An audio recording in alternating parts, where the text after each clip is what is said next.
of the spectacular young Inspector Thorne of the Homicide Bureau, whose investigations rank with many of the most celebrated ones in the annals of crime fiction. An investigator smart enough to claim he is dumb and modest enough to believe it. Tonight, Inspector Thorne turns to the defrosted refrigerator murder clue.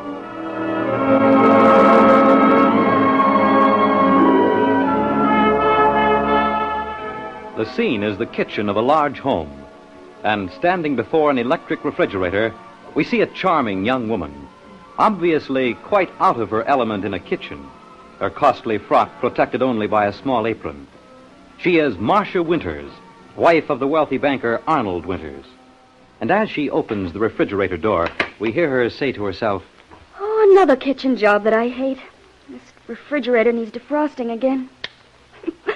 How my friends would laugh, seeing me, of all people, the glamorous young wife of old moneybags Arnold Winters, doing kitchen work. But I have my reasons. Marcia? Well, Emily, my own darling sister-in-law. I came here for a showdown with you, Marcia. A showdown, Emily? What about? I'm your husband's sister, and you are his wife. Oh, nothing for us to quarrel about there, Emily. Both are a matter of record. We're practically sisters. Sisters forget their sisters when they're both infatuated with the same man. What do you mean by that? You know what I mean, Marcia. I warn you to let my fiancé, Eric Stevenson, alone. Or... All right, you asked for it. Eric Stevenson is not your man. He's mine. Mine, I tell you. And we have plans that don't take you into account. You're married to my brother. I'll tell him the whole thing. I can wrap him around my finger. He won't believe you. Listen, Marcia. You'll put Eric Stevenson out of your life, or I'll kill you. Emily, put down that knife. I'm going to kill you with this kitchen knife. Emily, stop. I promise anything you ask. Anything. All I want is for you to stay away from Eric Stevenson. I promise never to see Eric again. Now, give me that knife, Emily. You swear never to see Eric again? Yes, yes. All right. Here's the knife. Now, I have the knife. And you have a promise I don't intend to keep. Get out, Emily, or I'll call the police and accuse you of trying to murder me. Get out. I'll get out. But you haven't heard the last of this, Marcia. You'll never get Eric Stevenson.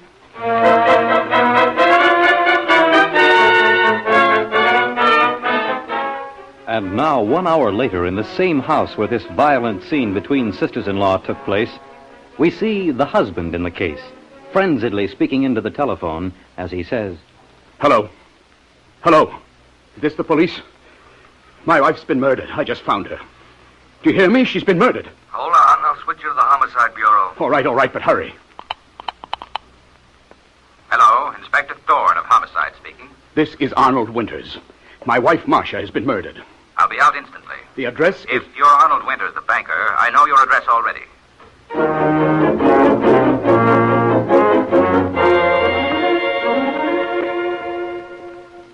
Ring the bell, Sergeant Muggin. Okay, Inspector Thorne. Come in. I'm Arnold Winters. I suppose you're Inspector Thorne. Yes, and this is Sergeant Muggin. Good afternoon, sir. You said on the phone you found your wife murdered. When was that? When I came home from work just 10 minutes ago, Inspector Thorne. That would be 2:45. Do you always get home this early, Mr. Winters? What? Oh, no, Inspector Thorne, but today I thought I'd surprise my wife, Marcia. I see. I came in the house and called to her, and when she didn't answer, I went out to the kitchen. She was there, lying right in front of the refrigerator, the kitchen knife sticking in her back. It was horrible. Horrible. Which way is the kitchen? It's right through here, down this hall. Wait here in the living room, please, Mr. Winters. Sergeant Muggin and I will go there. Of course, Inspector Thorne.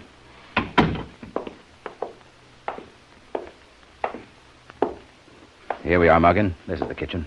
Boy, look at that kitchen knife in it. Send the knife to the lab for a fingerprint check immediately. Right. Say, look at this water by the refrigerator, Chief. Yeah, it's interesting. The murdered woman must have been in the process of defrosting her refrigerator when she was stabbed.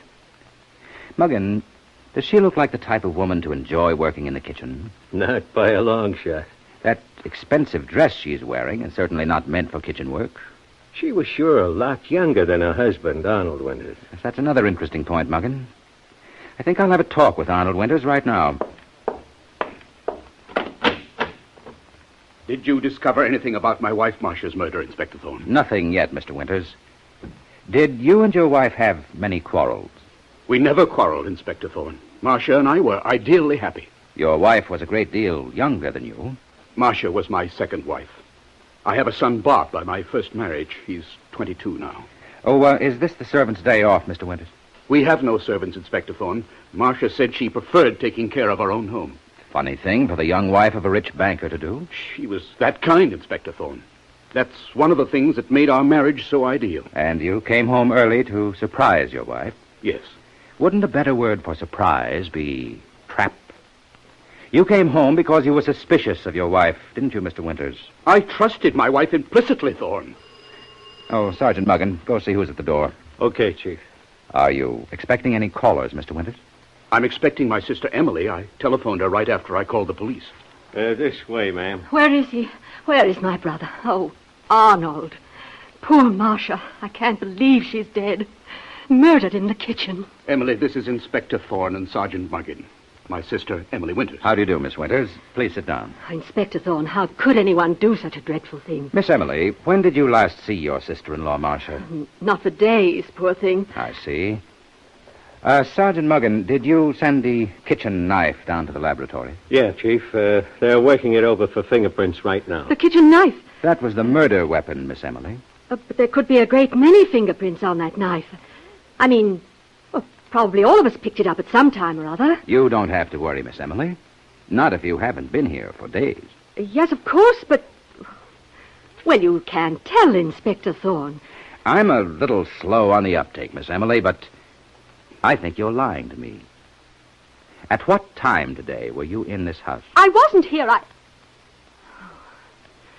I might as well tell you. In a murder case, that is the only policy to follow. Well, Inspector Thorne, I came here at 2 o'clock this afternoon. Marcia and I had a little chat, and then I left. And during the course of that little chat, you picked up the kitchen knife and threatened to kill her. Arnold, you said you wouldn't tell the police anything. What? Emily, Looks like you've been holding out something too, Mr. Winters. Just what did happen, Emily? I'd like your version of it. Marcia laughed at me. She said she wouldn't give up my fiancé, Eric. She said she and Eric had plans that didn't include me. When I picked up that kitchen knife, I only wanted to frighten her. I never would have used it to kill her. Marcia said she wouldn't give up your fiancé, Eric. That's what she said. Imagine her. My brother's wife saying that. It was just the way I told Arnold. Emily, you must... Why shouldn't I tell the police what you knew about Marcia and Eric? You told them about me. Your brother didn't, Miss Emily. You did. Looks like you're saving me a lot of trouble here. Don't like to use my brain any more than I have to. What?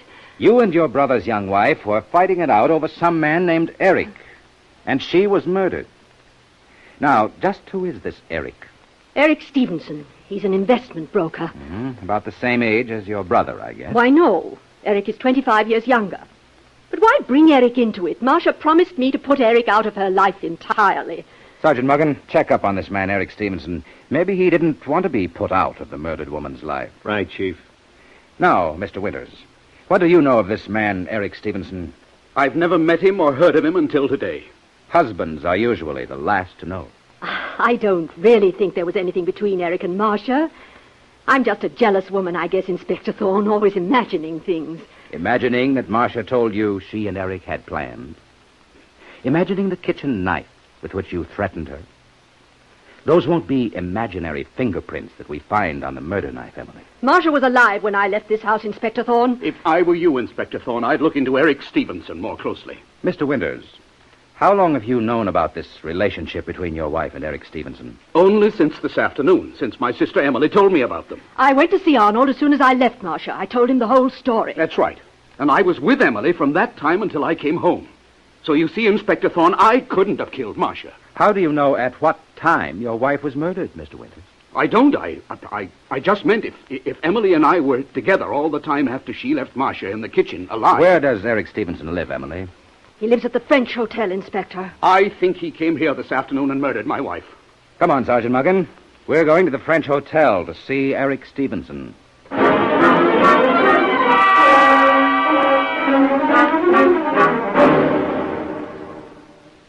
This is Eric Stevenson's room, Inspector Thorne. I'll knock on the door. Good afternoon. I'm Inspector Thorne. This is Sergeant Muggin. You're Eric Stevenson? Yes, but Come inside with me, Muggin. I'm sorry, Inspector Thorne. I haven't time to talk to you right now. I'm expecting a lady. What lady, Mr. Stevenson? I'm sure that could be of no interest to you, Inspector. It may be of great interest, Mr. Stevenson. I'm investigating a murder. A murder? Who? Who is the lady you're expecting? Just a friend of mine. Name of Marcia Winters. She's a bit late. At what time was she expected? 3 o'clock. It's almost 4 now, but Marcia's often late. Inspector Thorne, has anything happened to Marcia? Marcia Winters was stabbed to death at exactly 2:30 this afternoon. Oh, no. No, it isn't possible. How well did you know Marcia Winters? Just casually, Inspector Thorne. Do your casual women friends always drop into your hotel rooms alone? You don't understand. Oh, yes, I do understand, Eric Stevenson. I understand that you and Marcia had plans. Secret plans. The kind casual friends don't have. Who told you that? Marcia's sister-in-law. Your fiancée, Emily Winters. I see. All right, Inspector Thorne. Marcia and I were in love. We were planning to run away together just as soon as we had enough money. What do you mean by enough money? I don't know. That was all Marcia's idea. She said she was going to make her husband, Arnold, pay for being so mean to her.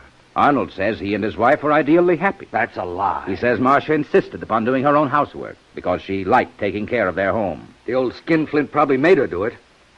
Marcia was in the kitchen defrosting the refrigerator at the time she was murdered. Arnold must have killed her when he found out about us. And you might have killed her, Eric. I loved her, Inspector Thorne. Love has been known to turn into hate. Murderous hate. But what reason would I have to kill Marcia? Anyway, I couldn't have. Not if she was killed at 2:30. It takes almost an hour to get to my hotel from her house. And I was here in my hotel room at 3 o'clock, waiting for Marcia to keep our appointment. She telephoned me this morning. You can check with the hotel switchboard. She called and said she'd be here at 3. Sergeant Muggin, go to the door. I think we have an eavesdropper. Oh, let me go! No, you don't. Get inside, you. Bob, what are you doing here? Who is this young man? That's Marcia's stepson, Bob Winters. Do you make a practice of listening at keyholes, Bob Winters? Where this skunk is concerned, I do a lot more. Bob always hated his stepmother, Inspector Thorne. And why shouldn't I? The way she took Dad for a ride. I heard her make that phone call to you, Stevenson. I made up my mind I'd catch you two together. What purpose would that serve, Bob? Dad would have to believe me then and get rid of her for good. That was my plan, Inspector Thorne. So your plan, Bob, was to get rid of your stepmother for good. Was it a plan that you've already carried out? A plan of murder?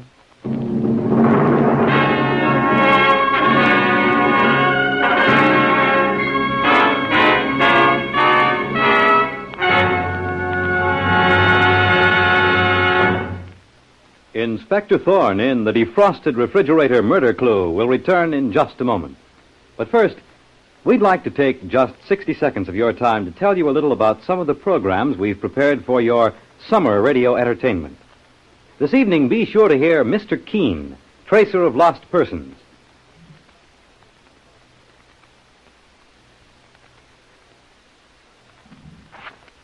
Tonight, Mr. Keene brings you the mysterious story of the abandoned well murder case.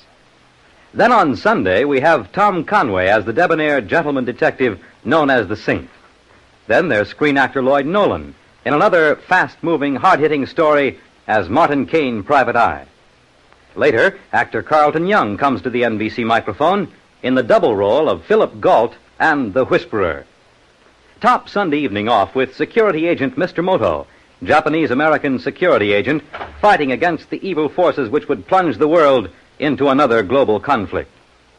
Then on Thursday, travel to the world of the future with stories bringing you the very best in science fiction on Dimension X.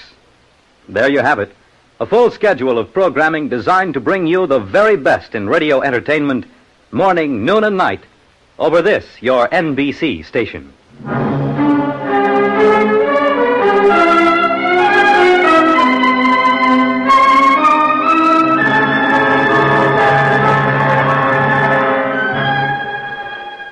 Now back to Inspector Thorne and the defrosted refrigerator murder clue.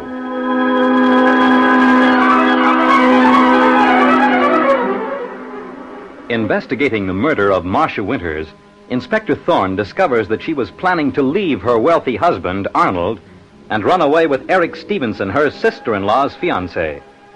While Inspector Thorne and Sergeant Muggan are questioning Eric Stevenson at his hotel, they discover the murdered woman's stepson, Bob Winters, listening at the door. And now we hear Inspector Thorne saying, That was your plan, wasn't it, Bob?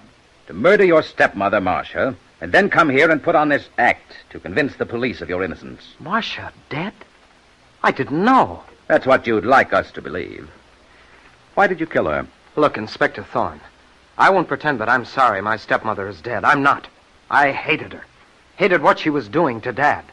But I know nothing about her being murdered. I didn't even know she was murdered until you just told me. Where have you been all day? What, just wandering around? Just wandering around, hmm?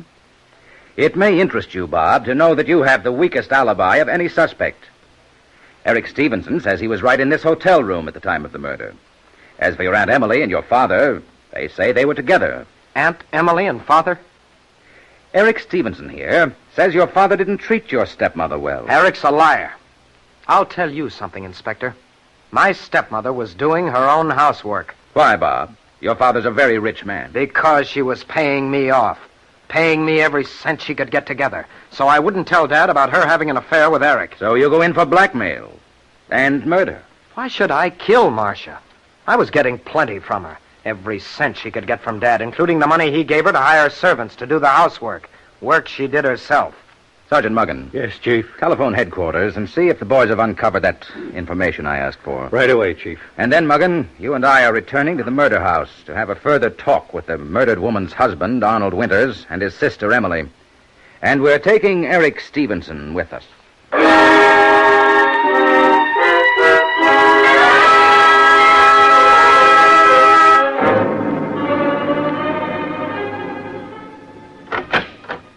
Come in, Inspector Thorne, Sergeant Muggan. Hello, Stevenson. I see your sister Emily is still here, Mr. Winters. Shall we all go into the living room? What is it, Inspector Thorne? Why have you brought Eric with you? Please sit down, Emily. All of you. I have questions to ask.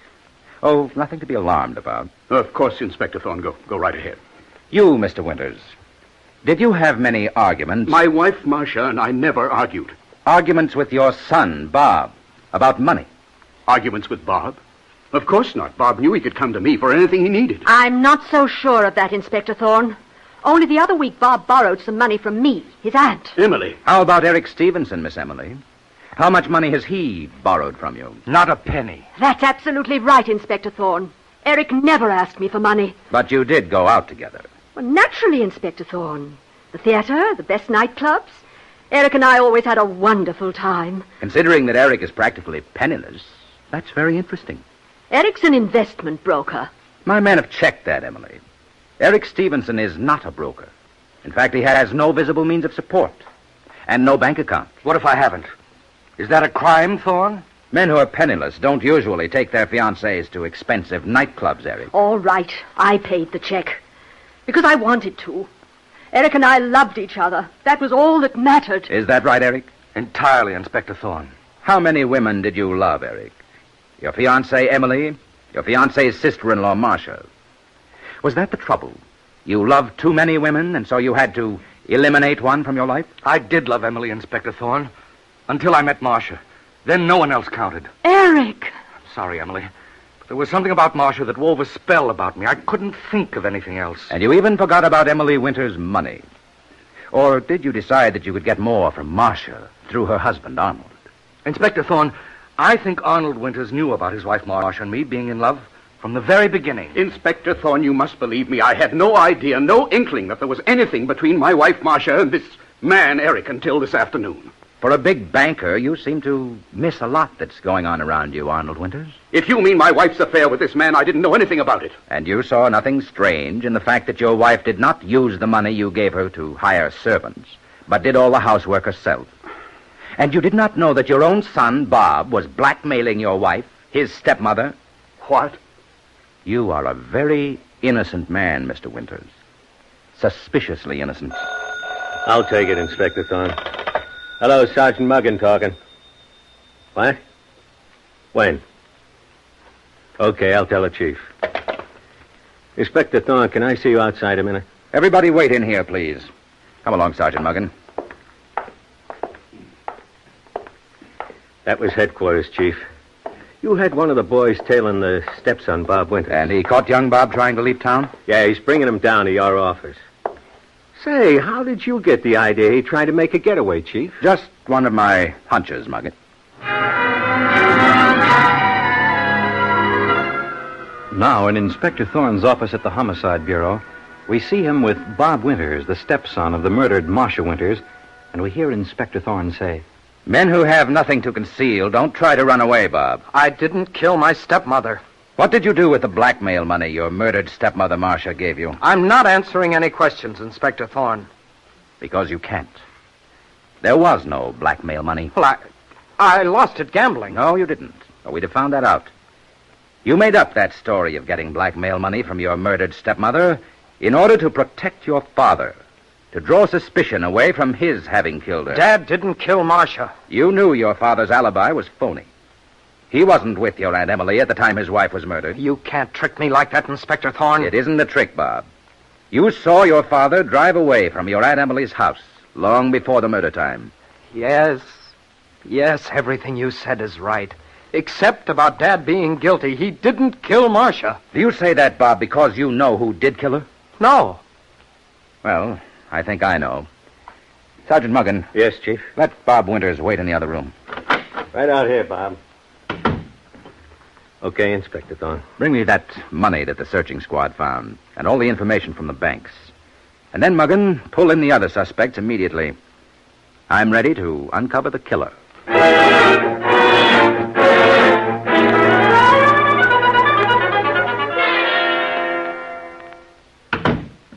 Got them outside, Inspector Thorne. Arnold Winters, the murdered woman's husband, his sister Emily, and her fiancé, Eric Stevenson. Who do you want in here first? Bring them all in, Sergeant Muggin. All of you, come in. I hope you have good reason for dragging us all down here this way, Inspector Thorne. Yes, Mr. Winters, I have. Have you ever seen this bank book before? Where did you get that? In your house, Mr. Winters, among your murdered wife's belongings. It's a joint checking account you had with your wife, Marcia. An account which you closed over a month ago after you discovered that she had withdrawn $25,000 from it. What if I did? She had no right giving my money to Eric Stevenson. He's lying. Never mind that, Eric. I suppose, Arnold Winters, you realize what you have just admitted. You've admitted that you knew about your wife and Eric Stevenson over a month ago at least. Marcia was a cheat. I've known about her and Eric all along. Marcia was worse than that, Inspector Thorne. Worse than that. My men discovered something that might interest you, Emily. There was no money among your sister-in-law Marcia's belongings, but we found money somewhere else. That was my money. Do you always keep $50,000 in cash in your house? My brother Arnold gave it to me this afternoon. My dearest sister was blackmailing me, Inspector Thorne. Emily said she'd tell you I'd known about Marcia and Eric all along. So you gave your sister Emily $50,000 to keep her quiet, but you wouldn't give your wife Marcia enough to hire servants to look after that big mansion of yours. I gave her money. She gave it to Eric Stevenson. That's why she did her own housework. Letting your sister blackmail you for $50,000 makes you look like our man, Winters. Dad didn't kill her, Inspector Thorne. Bob, you always jump quick to your father's defense, don't you? But, Inspector, you said... I was saying that your stepmother, Marcia, by being forced to work in the kitchen, has pointed out the murderer to me. Emily. Yes, Inspector Thorne? Would you choose to defrost the refrigerator, Emily, at a time when you were planning to leave the house? Of course I wouldn't, Inspector Thorne. Everything in it would be spoiled. Exactly. Yet one of you here said, as your alibi, that you were expecting the murdered Marcia Winters to visit you at 3 o'clock, a short time after Emily saw Marcia start to defrost the refrigerator in the kitchen. Marcia telephoned and made the appointment with me, Inspector Thorne. You can check the hotel switchboard. And Bob told you he heard her make the call. Yes. And that seems to let you out, Eric. Out? I was never in. I guess I was Just plain dumb, suspecting you in the first place. Well, everybody makes mistakes, Inspector Thorne. I don't hold anything against you. Instead of thinking about you, I guess I should have turned my ideas to that defrosted refrigerator. Defrosted refrigerator? It strikes me as funny that a woman doing her own work like Marcia was would start to defrost her refrigerator if she were going out. That is odd. But I don't know much about defrosting refrigerators. No housewife would make such a mistake, especially in summer. A smart murderer would have turned the current back on and shut the refrigerator door. Yes. I'd say a man did the murder. If it weren't for another puzzling thing. What, Inspector Thorne? This lady's handkerchief I found, stuffed back in the freezing compartment of the refrigerator. Emily! Emily, you must have been crazy. That's your handkerchief. So you killed Marcia. I admit that handkerchief is mine, Inspector Thorne. I admit it's mine, but I swear I didn't murder Marcia. I don't know how it got there. I must have dropped it on the floor when I was quarreling with Marcia. Emily, do you think Inspector Thorne will believe that? In my slow-thinking way, I do believe her. Then you are stupid. This handkerchief was used to wipe the fingerprints from the murder knife. And you, Eric Stevenson, used it for that purpose after stabbing Marcia. What gives you that idea, you stupid fool? A woman wouldn't be any more likely to put her handkerchief in the freezing compartment of a refrigerator than she would to start defrosting it just before going out. Do you think you can send me to the chair on a stupid idea like that, Thorne? Your fingerprints are on the handkerchief, Stevenson. No. Oh, yes. They show on a fabric as well as on anything else. Well, I never thought of that. And you didn't think we'd find out that you got a second telephone call at your hotel today. What? A call from Marcia, breaking her 3 o'clock date with you. Lucky for me that the hotel operator, not being busy on a warm summer afternoon, listened in. All right. Marcia did break her date with me. Said she promised Emily not to see me again. I was mad about her. I went out to her house and murdered her.